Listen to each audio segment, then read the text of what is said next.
Les amis, Manchester United 5, Rosenborg 0. Belle victoire, ok? On en parle tout de suite. Alors les amis, bienvenue sur Red Devil Afrique. C'est la chaîne de Manchester United, la chaîne des supporters de Manchester, les supporters de football et les supporters de Premier League. Alors, si ça te parle, abonne-toi à la chaîne. On passera toute la saison ensemble. On va suivre le mercato, les matchs, les conférences après-match, toutes les infos qui sont liées à Manchester United. Ce sera sur cette chaîne. Alors, si tu es intéressé, comme j'ai dit, laisse-nous un abonnement. Déjà, Manchester United vient de donner, comme j'ai dit, une fessée à Rosenborg, un match de préparation, donc deuxième match de préparation après celui contre Wrexham. Et ce match m'a un peu surpris parce que bon, je ne m'attendais pas à grand-chose de la part de Manchester United à la base parce que Rosenborg est une équipe qui a déjà commencé sa saison et qui a déjà joué 13 matchs. Donc, physiquement, Rosenborg devait être au-dessus de Manchester United. C'est ce que je me disais, du moins dans l'intensité et tout. Mais j'étais surpris par ce que les jeunes joueurs de Manchester United ont pu apporter et notamment Shea Lassé. On va aller pas à pas, ok?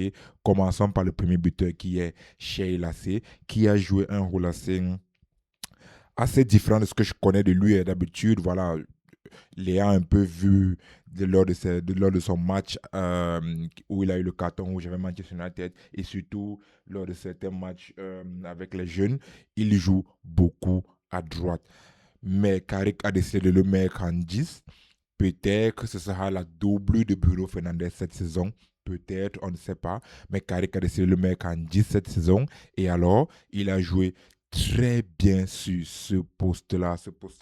Il a distillé le jeu, il a fait les passes et surtout son but, c'est une passe de zigzag. Il part dans la profondeur, il fait une petite feinte et puis il croise la frappe. C'est extraordinaire. C'est un joueur qui a une très bonne technique, très gros talent, mais c'est encore à confirmer.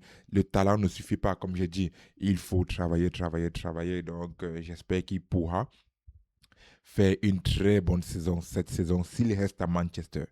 Le deuxième buteur, c'est Joshua Zirkzee qui fait un match complet qui manque encore à certains fans comme moi qui doute un peu de son niveau en Premier League, qu'il a quand même des compétences extraordinaires quand il s'agit de jeu au pied et tout. Donc Zigzag a fait un match complet, il a fait le link-up play, donc il a lié les joueurs les uns avec les autres, fait des passes et tout, et tout, et tout. Il a marqué aussi un but, il a fait une passe décisive. C'était extraordinaire. Est-ce que ça va suffire pour convaincre Carrick de garder le joueur une saison de plus? On ne sait pas parce que s'il faut le vendre, il faut aussi se rassurer de faire venir un deuxième attaquant, ce qui n'est pas facile. Qui est-ce que ce sera? Je ne sais pas. C'est vrai que je dis que c'est un profil différent à celui de Sheshko parce que Zigzag joue un peu plus bas, il vient faire sortir les ballons plus bas, il a une meilleure technique que Sheshko. Le problème de Zigzag, c'est quand le niveau est un peu plus élevé, quand l'intensité est un peu plus élevée, il a de la peine à suivre, il peut utiliser sa technique pour faire des jeux en une touche et tout, comme il a fait contre Rosenborg, mais après, voilà. Et puis, le troisième but, c'est Jacob Devenay, on va pas dire grand-chose, c'est un corner, et puis voilà, dans un cafouillage, j'ai réussi à mettre un but. Il fait aussi un très bon match, ce petit-là. Kakembu, c'est un joueur que j'aime beaucoup, un joueur que peut-être on aura la chance de voir cette saison.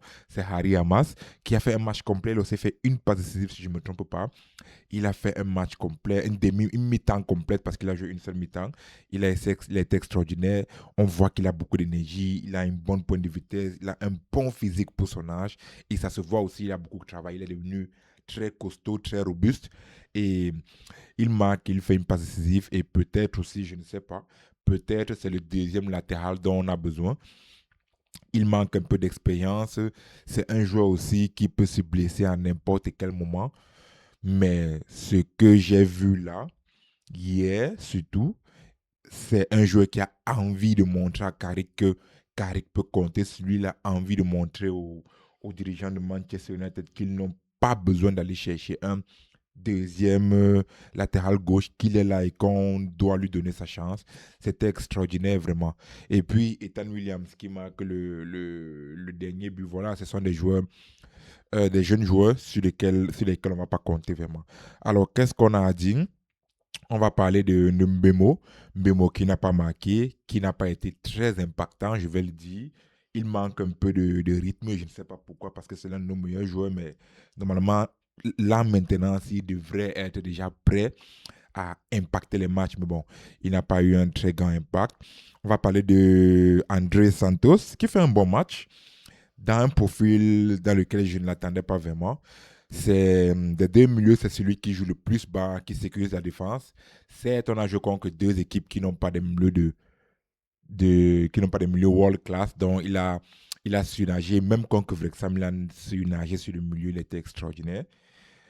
Mais bon, j'attends toujours un peu plus de lui, surtout dans les matchs de Premier League où les milieux sont plus agressifs, mettent plus de pression. Mais les deux derniers matchs, ce que j'ai vu, c'est un milieu, un 6 surtout, à fort potentiel. Et quand je vois comment il joue, je me dis, voilà, Tillman sera plus une concurrence à Maino.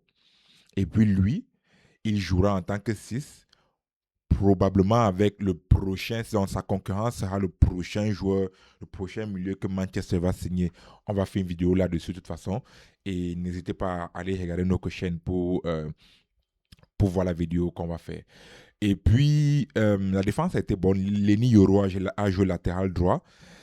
Voilà, je crois que c'est juste pour qu'il aide un peu de fitness parce que c'est pas un poste pour lui, mais il a fait un bon match aussi. Aiden Heaven, qui est l'un de mes joueurs préférés, a fait un match extraordinaire, très calme, très posé. Ce qui n'est pas son point fort parce que c'est un joueur qui a beaucoup d'énergie, qui adore l'agressivité et tout, mais il était très calme, il était très posé. Voilà, il n'y a pas grand-chose à tirer de ça, sauf le fait que chez l'AC, Harry Hamas, les jeunes en général ont fait de bons matchs et puis ils ont montré des choses importantes. Ils veulent montrer qu'on doit pouvoir compter sur eux cette saison. Voyons voir ce que Carrick en pense. Voyons voir les autres matchs à venir. Alors, quels sont nos autres matchs? On a le PSG, on a l'Atlético Madrid, on a Leeds United et puis on a l'AC Milan. Je crois qu'on devrait commencer à juger l'équipe à partir de Leeds United quand les autres joueurs seront de retour de leurs vacances. Et surtout, c'est à ce moment-là on doit pouvoir compter sur le fait que les joueurs aient déjà complètement récupéré leur fitness, leur, leur énergie, leur tempo et tout. Et dès ce moment-là, on devrait commencer à les juger. Comme j'ai dit, nous sommes sur Red Devils Afrique, la chaîne des fans de Manchester, la chaîne des fans de football, la chaîne des fans de Premier League. Abonne-toi, like, dis-moi ce que tu en penses en commentaire et puis on se voit pour la prochaine vidéo. Peace.